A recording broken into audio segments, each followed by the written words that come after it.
Now on first down, he'll drop to throw it. And for the fourth time tonight, it's an interception.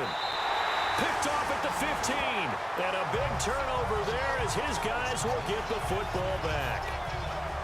We haven't even escaped the first half, and he's already thrown 4 picks.